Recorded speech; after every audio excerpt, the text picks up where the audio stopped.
Pertama itu pengenalan 3 pedal. Di bawah itu ada 3. Oh iya. Nah, yang paling kanan sendiri itu pedal gas, tengah pedal rem, kiri pedal kopling. Ya. Terus tugasnya kaki kanan itu untuk injak gas dan rem. Otomatis Okay. untuk teknis posisi kaki itu seperti ini. Jadi misalkan contoh sampean mau nginjak gas itu posisinya agak miring ke kanan seperti ini. Jadi tumit itu posisinya di antara 2 pedal. Kalau nginjak gas miring ke kanan, kalau nginjak rem pindah miring ke kiri, atau posisikan di seperti ini. Jadi lurus sama pedal rem, terus kalau nginjak gas miring ke kanan. Itu tergantung sampean. Yang penting dibedakan. Jadi miringnya kaki ini dibedakan. Oke.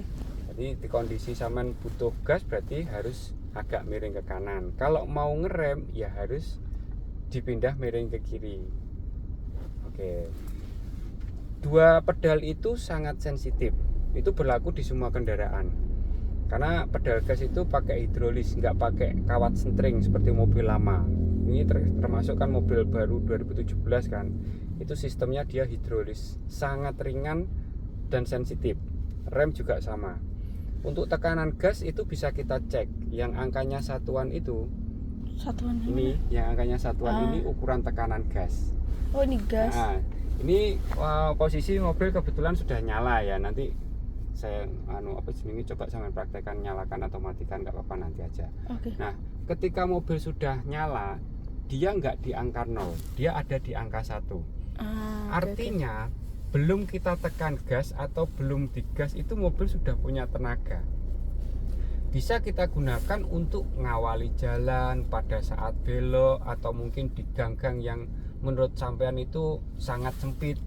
Itu nggak usah digas, mobil tetap jalan. Nah, itu berlaku di semua mobil ya. Semua mobil seperti itu. Karena mobil injeksi itu ada tensioner gas atau batas gas. Dia nggak di 0. Dia tetap ada di angka 1 itu. Kemudian untuk rem, kalau rem itu nggak ada indikatornya. Nah, sama seperti sampean rem sepeda motor itu, sesuaikan keperluan aja. Tujuan sampean ngerem itu untuk apa? Kalau tujuannya hanya untuk mengurangi kecepatan, ya sudah, lepas gas, rem pelan-pelan, tapi jangan lama-lama. Kalau terlalu lama sampean terbaca berarti mau berhenti. Oke. Kalau mau berhenti harus disertai dengan kopling. Jadi intinya kalau tujuannya ngurangi kecepatan, gak usah injak kopling. Tapi kalau tujuannya untuk berhenti, kopling dulu baru rem. Nah, itu untuk teknisnya seperti itu. Masalah rem karena dia nggak ada indikatornya. Kita hanya membedakan tujuan kita ngerem apa.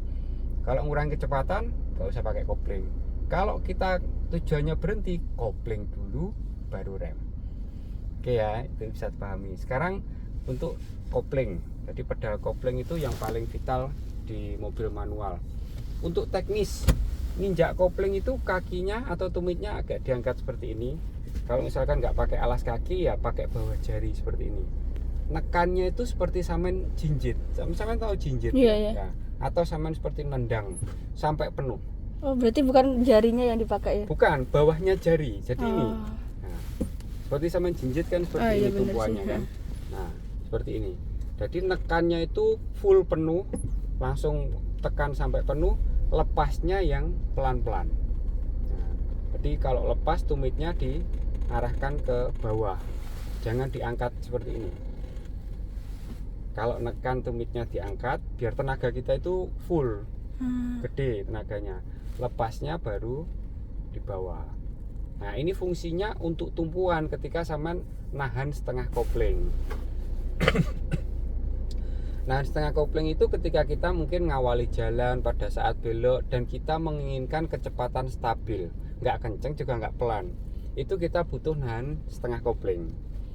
Untuk nahan itu berarti pakai tumit. Nah, seperti ini. Makanya itu bawahnya karpet tak kasih alas itu biar kakinya nggak gantung. Karena kebanyakan ibu-ibu sama cewek itu kadang terlalu seperti ini kan dia tetap gantung. Kakinya kan nggak terlalu panjang. Seperti itu. Kalau sudah jalan ya kakinya standby di bawah kopling, bawah pedal seperti ini. Mobil manual itu nggak lepas dari kopling, jadi selalu tentang kopling. Jadi kalau sampean pakai mobil manual ya jangan terlalu jauh kakinya, selalu dekatkan dengan kopling, tapi jangan digantung. Kalau digantung seperti ini, kampas koplingnya nanti cepat habis. Maksudnya digantung? Digantung seperti ini. Oh, di kopling terus. Dikopling terus. Itu kampas koplingnya cepat habis. Kalau misalkan jalannya itu sudah aman, lurus, ya standby kan di bawah biar istirahat kaki kiri. Nah, karena dia kerjanya agak berat ini untuk kaki kiri. Karena terus kaki kiri khusus untuk injak kopling aja. Nggak boleh dia itu nginjak rem. Oke. Nah, jadi kalau nginjak rem itu syaratnya harus lepas gas, makanya ditugaskan di kaki kanan. Seperti itu. Itu poin pertama penjelasan untuk mobil manual. Mungkin ada pertanyaan. Berarti koplingnya itu dipakai pas berhenti sama kayak belok gitu. Dua itu aja Pak? Gini, penggunaan kopling itu ketika kita membutuhkan menstabilkan kecepatan atau ngatur kecepatan. Dalam artian kita mau pelan, tekan kopling terus rem. Ini sebagai contoh. Kita mau kenceng, kopling dulu, terus ditambah giginya. Nah, jadi syarat untuk tambah gigi ini juga injak kopling. Ini kan berarti kopling dulu baru dirubah. pindah gigi. Oke. Seperti itu. Jadi injak kopling itu tujuannya untuk mengendalikan laju atau kita butuh kecepatan yang lebih tinggi. Itu syaratnya juga harus nekan kopling karena kita harus nambah giginya. Kalau ngurangi kecepatan juga sama, ngurangi kecepatan itu kategorinya bisa kopling terus rem atau kopling ngurangi gigi. Nah, ini juga kita harus nekan kopling. Kalau nekan koplingnya itu nggak penuh, konsekuensinya perpindahan gigi ini juga berat. Nah, ini contohnya.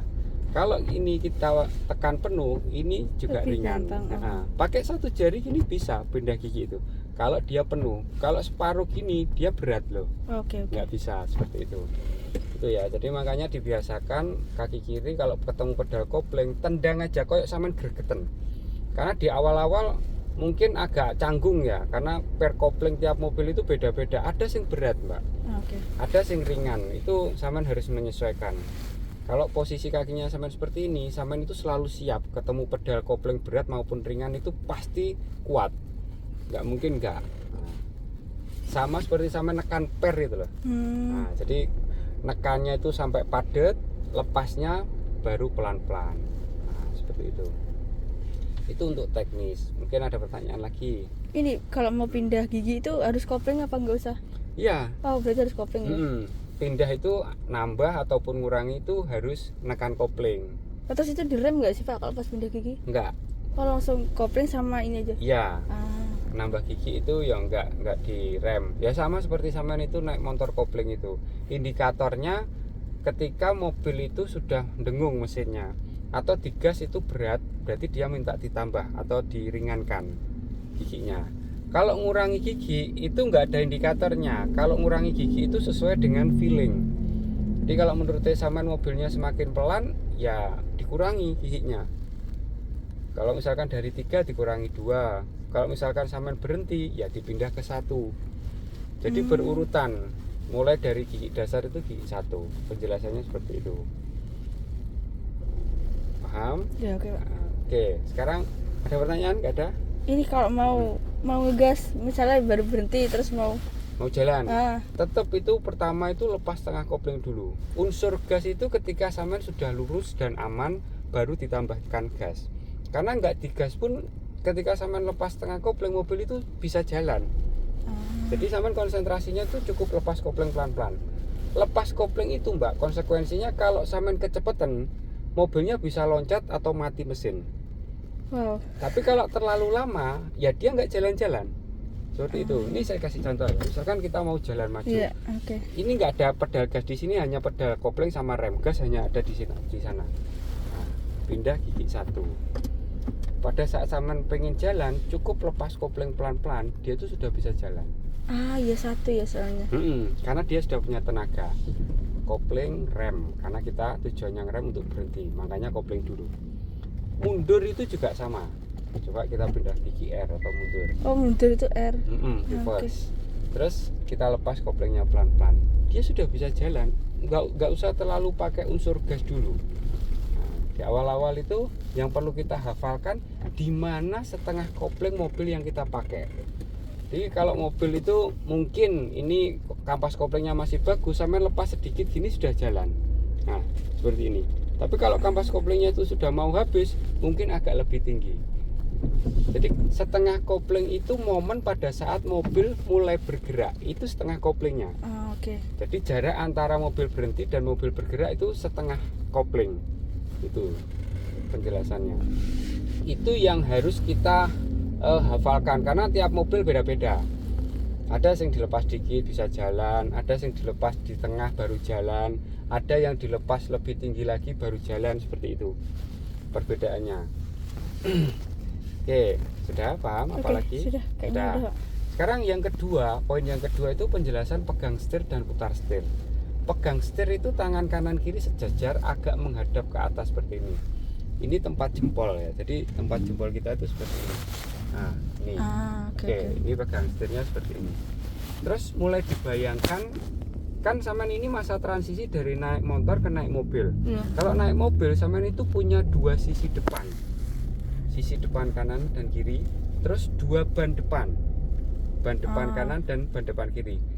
Keduanya itu nggak terlihat, itu nanti masuknya di feeling. Kemudian untuk latihannya dibayangkan tangan kiri ini kita menggerakkan ban kiri, tangan kanan menggerakkan ban kanan.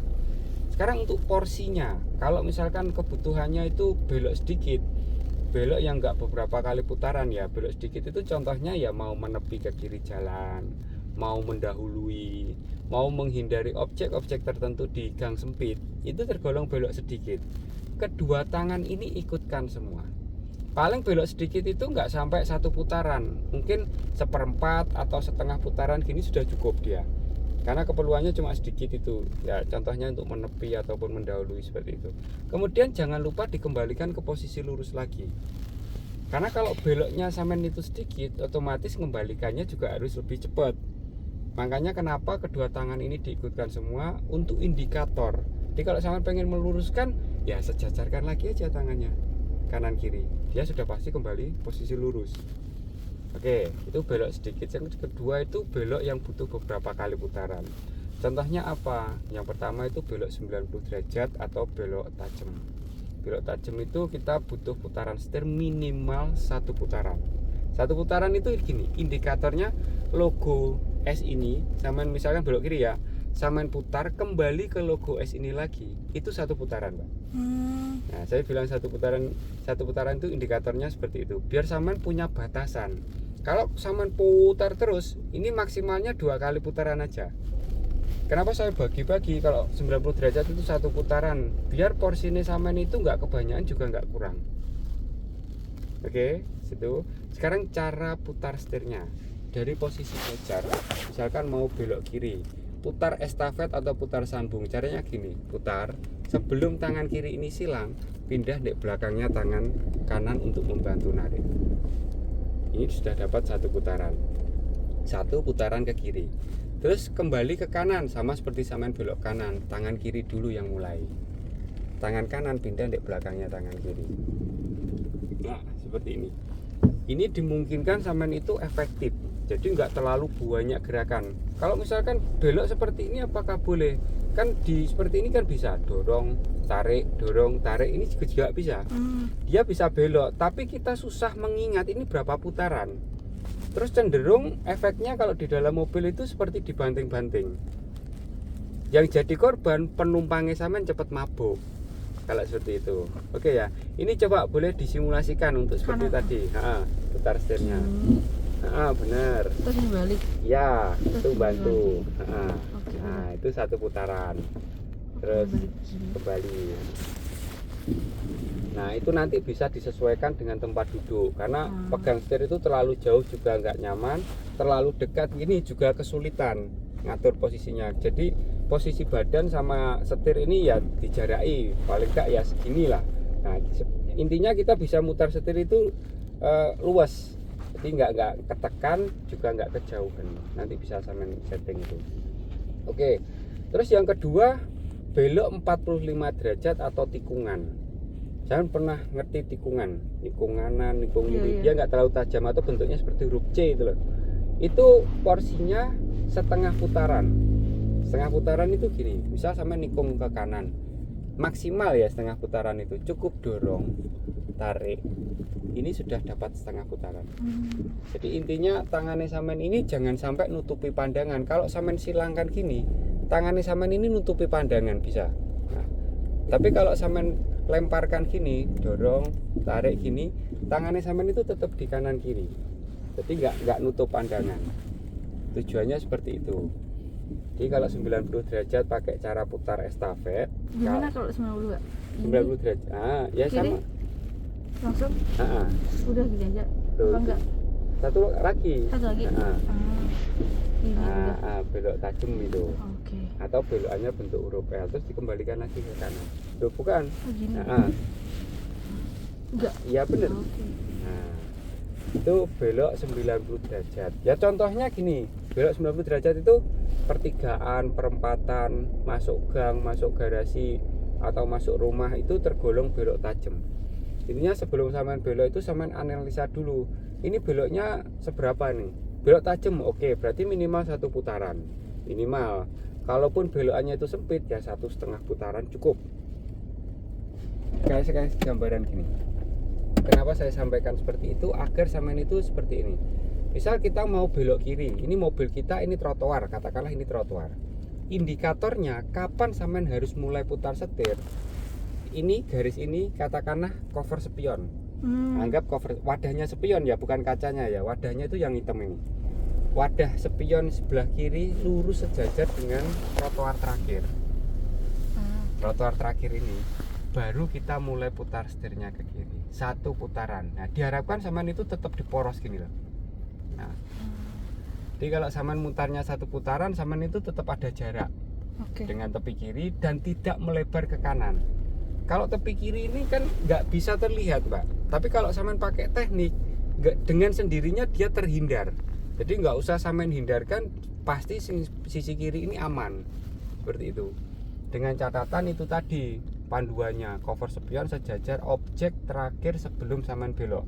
Berarti ini misalnya lurusnya di situ trotoar terakhir udah bisa belok ya? Jadi objek itu kan nggak selalu trotoar, kadang ya bisa gapura, kadang bisa tiang listrik, apapun itu, benda apapun yang sampean lihat sebelum sampean belok, itu jadikan panduan dasar sampean putar setir. Diluruskan dengan cover spion. Kalau belok kiri ya cover spion kiri, kalau belok kanan ya cover spion kanan. Itu bisa sampean gunakan untuk mobil panjang ataupun pendek. Jadi indikator itu sudah pasti aman pakai panduan spion itu tadi. Bisa ya ini dipahami? Ya, oke. Nanti kan bisa dipraktekkan di sini. Kalau sampean putar setir 1 putaran, mobilnya seperti ini berproses. Biarkan berproses dulu sampai dia menghadap lurus ke depan, Pak. Nah, seperti ini. Hampir hadap lurus baru kita kembalikan Setirnya. kemudinya.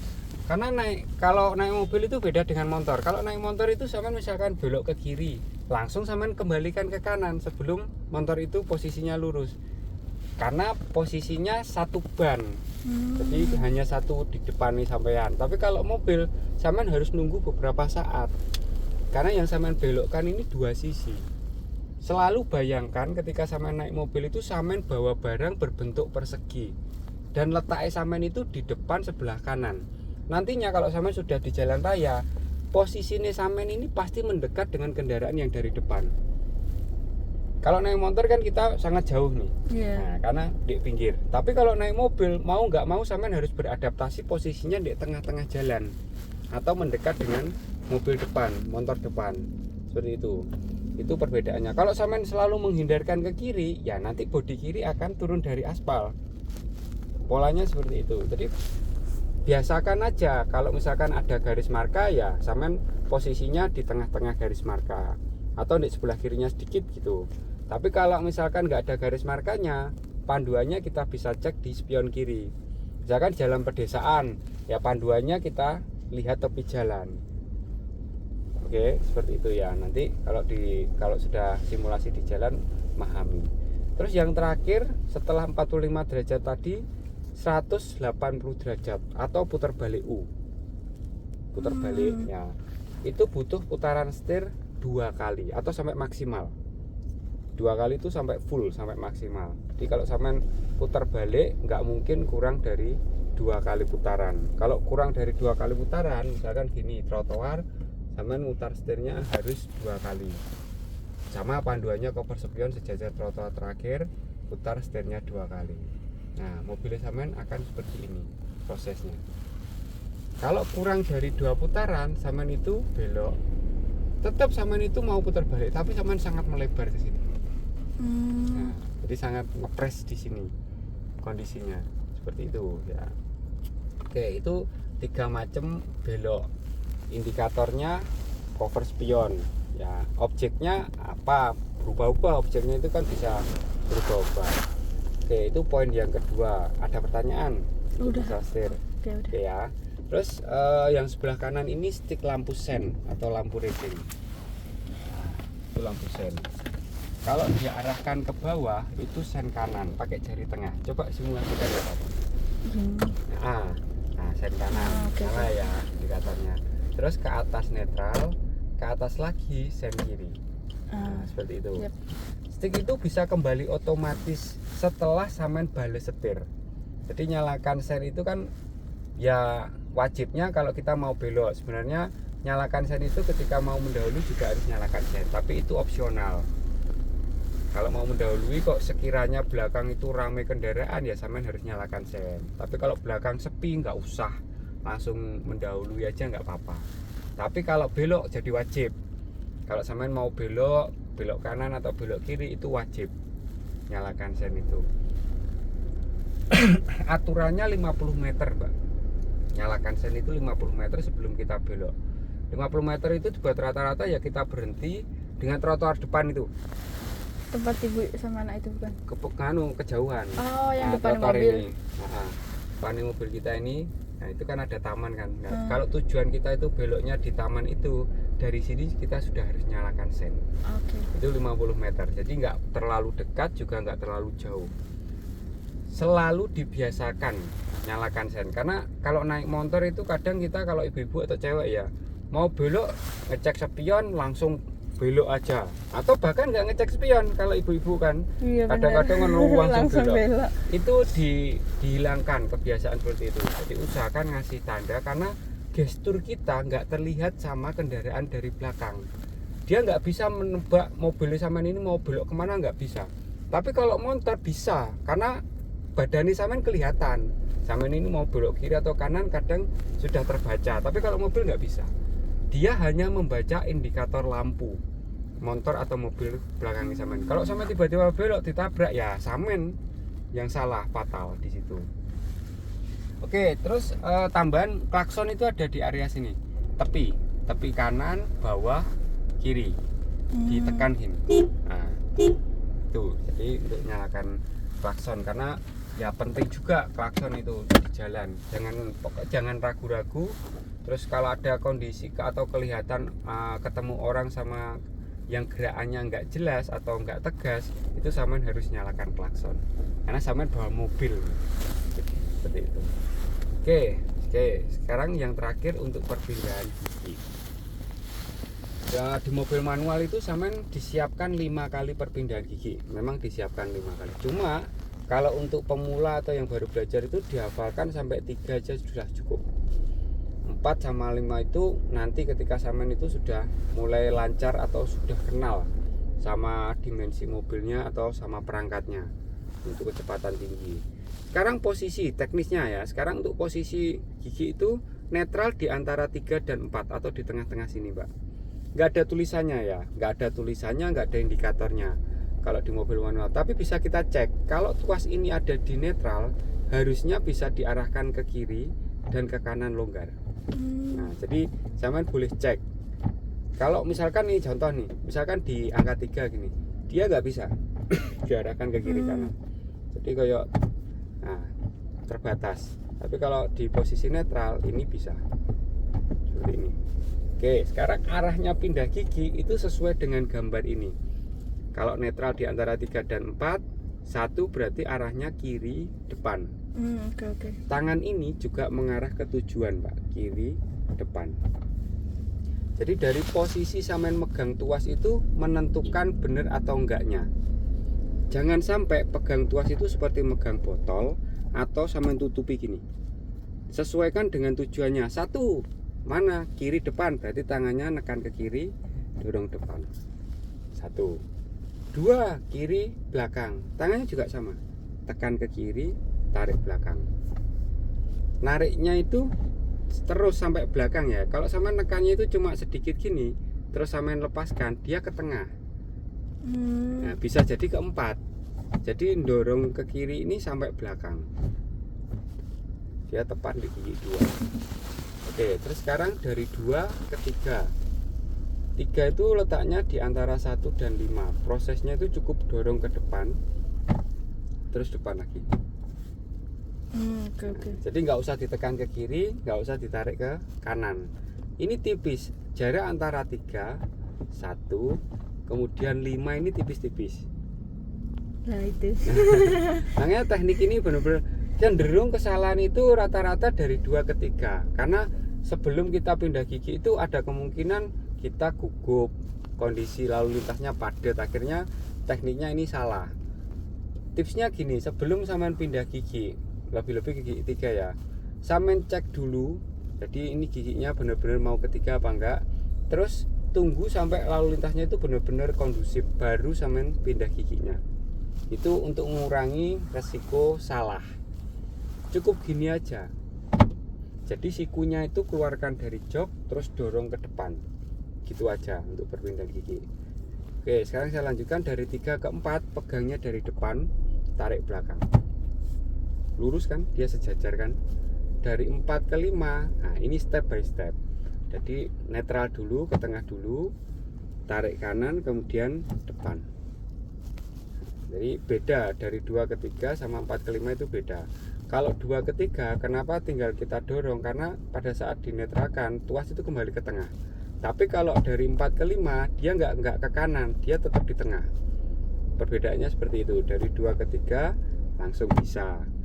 Tapi kalau dari 4 ke 5 dikembalikan ke netral, kanan, depan. Kalau 2 ke 1? 2 ke 1 itu ya tinggal tekan ke kiri. Oh, ditarik ke. Terus dorong ke depan. Jadi harus nekan ke kiri ya. Kalau nggak ditekan ke kiri ya dia masuknya di 3. Oke. Nah, seperti itu.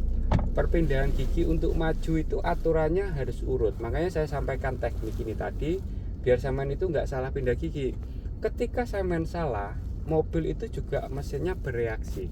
Contoh misalkan dari 2 ke 3, kok keliru ke 1, pada saat sampean lepas kopling mobil itu akan seperti ngerem. Karena sampean pindahkan secara langsung ke gigi rendah. Kalau keliru ke 5, itu dia reaksinya nggak seperti ngerem, tapi seperti mobil itu bergetar. Gitu. Karena kecepatannya harusnya rendah, tapi sampean pindah ke gigi yang paling tinggi. Nah, untuk kecepatan tinggi. Caranya segera disadari. Jadi ketika sampean menemukan reaksi mesin seperti itu, oh berarti ini nggak sesuai nih. Harus sampean kembalikan ke netral dulu. Nggak usah panik. Kembalikan ke netral, baru masukkan ke gigi yang lain, ketiga atau kedua seperti itu. Itu ya. Terus untuk mundur itu gigi R. Dari gigi berapapun, kalau sampean mau pindah gigi mundur, harus kembali ke netral dulu. Jadi berangkatnya mulainya itu harus dari gigi netral. Arahnya ya sesuai gambar, kanan kemudian belakang.